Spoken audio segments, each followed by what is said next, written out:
2 gram മുതൽ പാദസരങ്ങൾ, വളകൾ, 1/2 gram മുതൽ സ്റ്റഡുകൾ, 2000 രൂപ മുതൽ റിങ്ങുകൾ, 1 ഗ്രാമിൽ തുടങ്ങുന്ന മാലകൾ, നെക്ലസുകൾ, 9000 രൂപ മുതൽ ഡയമണ്ട് നെക്ലസുകൾ, 1 ലക്ഷം മുതൽ ആരംഭിക്കുന്ന വെഡിംഗ് സെറ്റുകൾ. കൂടാതെ നിങ്ങളുടെ പഴയ സ്വർണത്തിന് ഏറ്റവും ഉയർന്ന മൂല്യവും. Maharaja gold and diamonds, toll junction, Edappally, Palluruthy, Tripunithura, Kalady, Eramalloor, Aroor Palli, Thuravoor, Thrissur.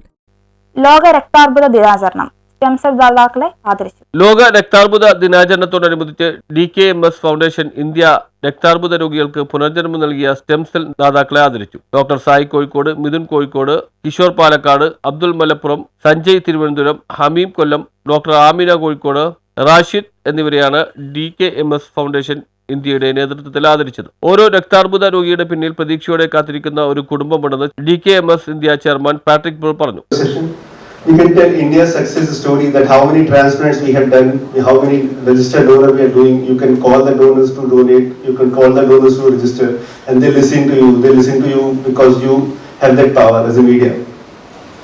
Obviously, supporting success is share stories of live transplants. We have, like I said, that 180 donations already we have made across last 5 years to help 180 patients.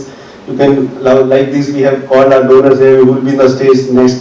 And you can share these success stories with the population. You can change their misconceptions.